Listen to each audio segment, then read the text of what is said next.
Shalom saudara, bersama saya Paulus S. Ginardi dari JBN Ministries Yogyakarta.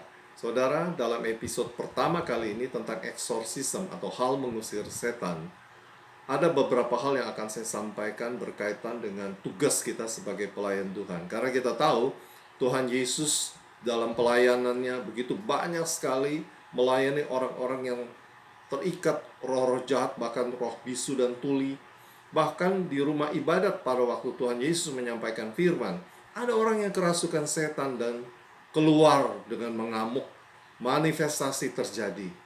Saudara, di dalam Kisah Para Rasul 1 ayat 1 sampai dengan 8, Tuhan Yesus menegaskan tentang murid-muridnya yang dilarang keluar dari kota Yerusalem sebelum mereka dibaptis dengan Roh Kudus, sebelum mereka menerima kuasa Roh Kudus.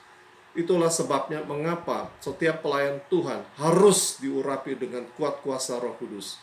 Karena bagaimana mungkin bisa melayani jemaat yang terikat dengan roh-roh jahat tanpa menerima kuasa.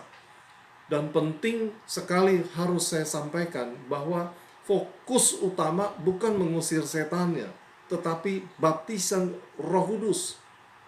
Pada waktu Roh Kudus masuk, menguasai, mengurapi orang percaya, maka Roh Kudus bersatu dengan roh kita. Itu sebabnya dikatakan bahwa tubuh kita adalah bait kudus, tempat Roh Kudus berdiam. Dan yang tidak kudus, yang najis, yang jahat itu harus keluar. Mengapa? Allah kita adalah Allah api yang menghanguskan. Api yang menghanguskan.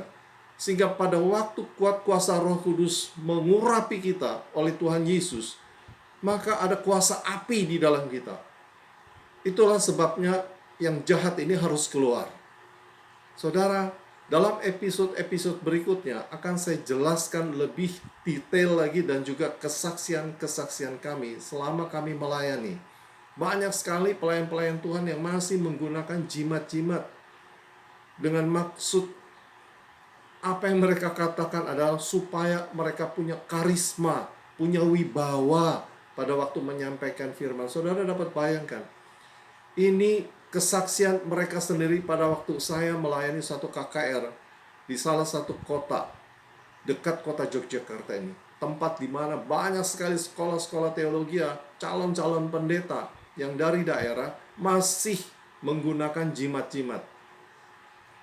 Saudara, sudah waktunya bagi kita untuk menyelesaikan masalah ini dengan benar.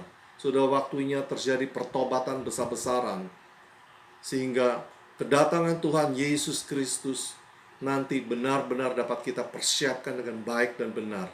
Roh Kudus memimpin kita ke dalam seluruh kebenaran. Haleluya.